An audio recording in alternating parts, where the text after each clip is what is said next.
سلام بچه ها. امروز اومدم که در مورد چشم سوم باهاتون صحبت کنم. ولی همین اول ویدیو بگم که این ویدیو مناسب همه نیست.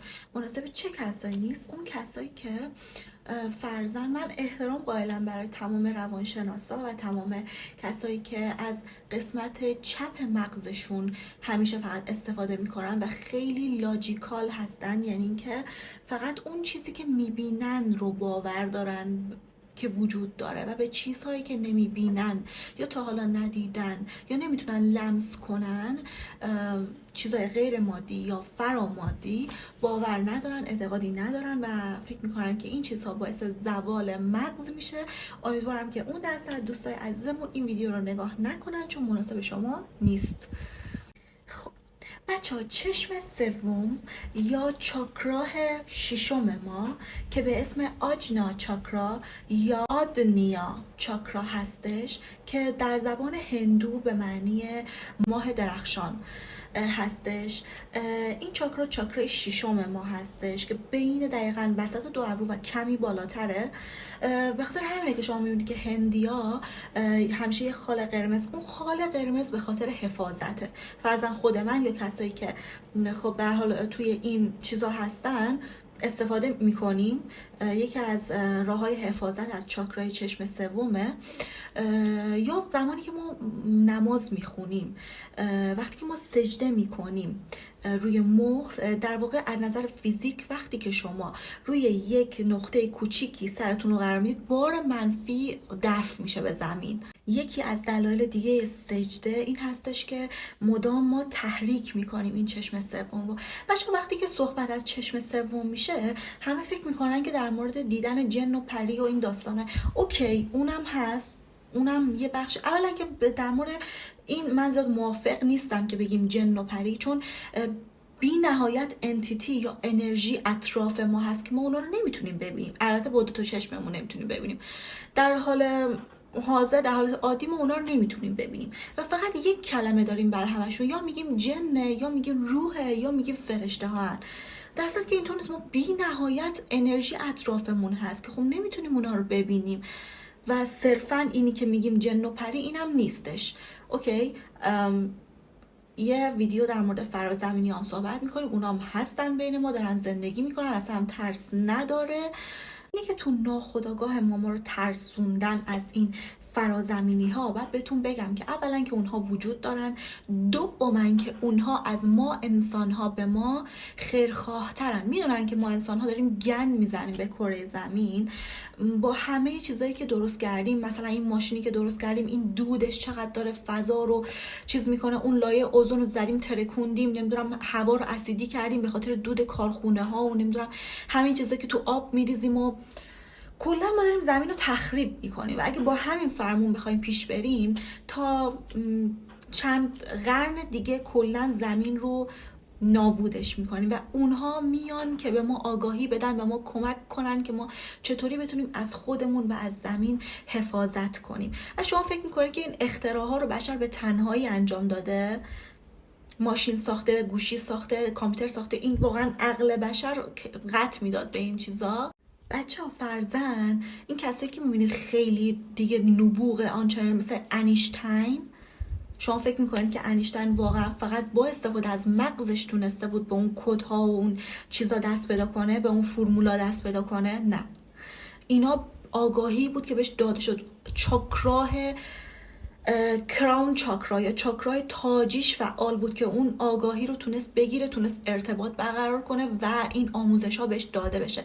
یا شما یه سری موسیقی ها رو که گوش میدید، فرضاً مثل موزارت، این آکورد ها یا این کد های موسیقی به اینها آگاهی است که داده شده و واقعا بشر به تنهایی نمیتونسته که این چیزها رو به تولید و چیز کنه. از ابتکار بشر صرفا نمیاد. خب حالا از موضوع اصلی بحثمون دور نشیم، میخواستیم در مورد چشم سوم با هم صحبت کنیم. چشم سوم یک سری حالا راه ها داره برای باز کردنش. نباید چاکراهای ما نباید بلاک باشن، نباید خیلی باز باشن، از اون حالت تعادل نباید خارج بشن، چون زمانی که از حالت تعادل خارج میشن، اون در واقع بیماری ها و اون چیزها خودشون رو نشون میده. چه بیماری روحی باشه، چه بیماری ذهنی باشه، چه بیماری بدنی. وقتی که میخواید مدیتیشن کنید چند تا ضربه اول بزنید، در واقع اینطوری.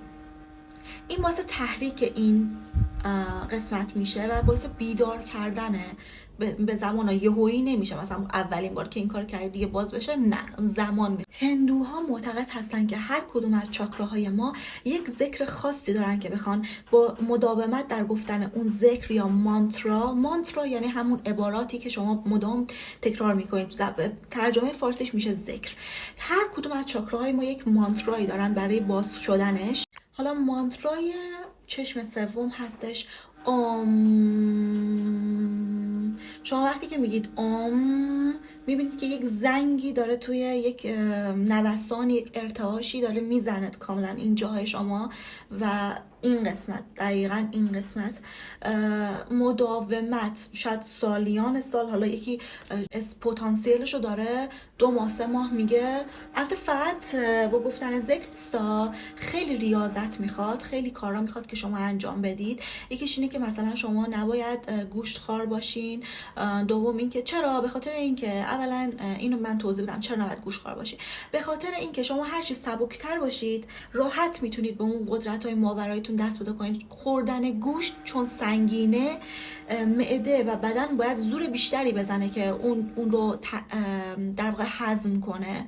اون انرژی از شما میگیره. اون هرچی غذایی که میخورید پیچیده تر باشه، بدن زور بیشتری میزنه، انرژی بیشتری میگیره، طلب میکنه که بخواد اون رو هضم و جذب بکنه.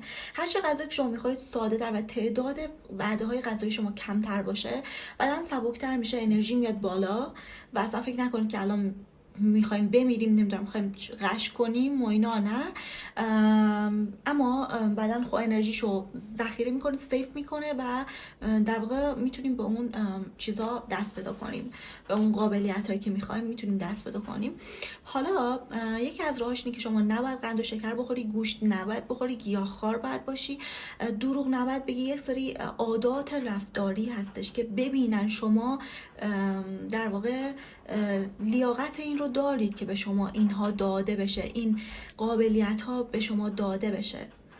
بعدش هم اصلا نگاه میکنن ببینن که نیت قلبی شما چیه، برای چی میخواید چشم سومتون رو فعال کنید، واقعا برای چی میخواید. اگه میخواید سوء استفاده بکنید از این قابلیت ها، از این قدرت ها، اصلا به شما داده نمیشه، اصلا نمیدن این قابلیت رو به شما.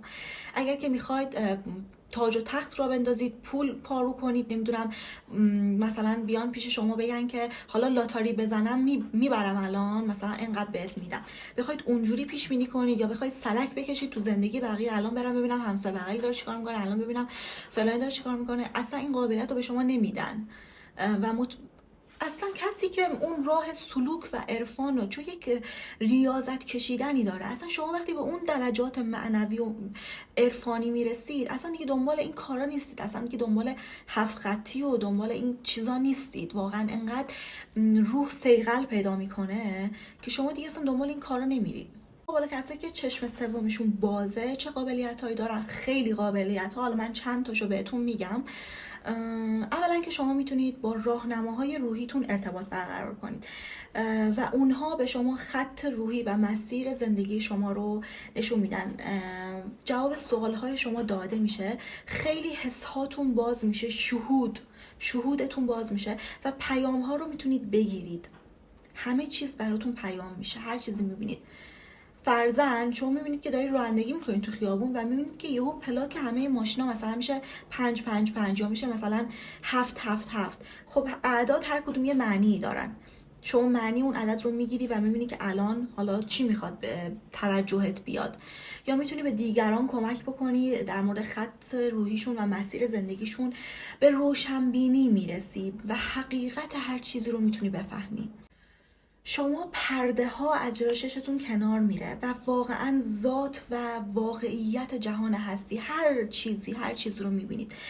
واقعا به این نتیجه میرسید که هیچ کدوم از ما از هم جدا نیستیم. من از اون پرنده‌ای که تو آسمونه، با اون درخت و اون برگا، با ذره ذره مولکولای جهان هستی، همه با هم یک چیزیم، به هم وصلیم. درسته که من از اون یا از اون خونه جدا، فاصله ای حالا من میگم فاصله، اما وقتی که من به اون درجه برسم میبینم که بین همه ما رو ذرات انرژی پر میکنه، فواصل بین ما رو، و ما همه به هم وصل هستیم. و یه بار من فکر کنم اینو مثال زدم، شما زمانی که میخواد یه کیک درست کنید، وقتی که تخم مرغ و آرد و روغن و همه رو که با هم قاطی میکنید، حالا نمیتونید بگید که مثلا اون تیکه رو به من بده که توش تخم مرغ نیست، یا اون تیکه رو بده که توش شکر نیست. اون در همه پیچیده. خب هندوها معتقد هستن که این قابلیت ها در همه ما انسان ها وجود داره و براهمان یا خداوند یا پروردگار که اونا در زمان خودشون میگن براهمان، که در واقع چشم سوم هم که بهش مانترای اوم دادن از همون ذکرهای پروردگار هستش، یعنی انقدر این چاکرا مهمه که ذکر پروردگار رو بهش دادن. معتقد هستن که این قابلیت ها در درون همه ما هست، نهفته هست و فقط باید بیدارش کنیم. اینه که من همیشه بهتون میگم جواب سوال ها در درونه، در بیرون هیچ چیزی نیست، همه چیز در درونه. اگه میخوای جواب چیز رو پیدا کنی، برو در سکوتت، جایی که خلوت باشه، کسی نباشه، و بشین در درون خودت. اونجاست که و یک باره نخواه که جواب همه سوالها رو تا انتها بگیری، نخواه که تا انتهای راه رو یک باره برات مشخص بشه، تیکه تیکه معلوم میشه و با همون برو جلو.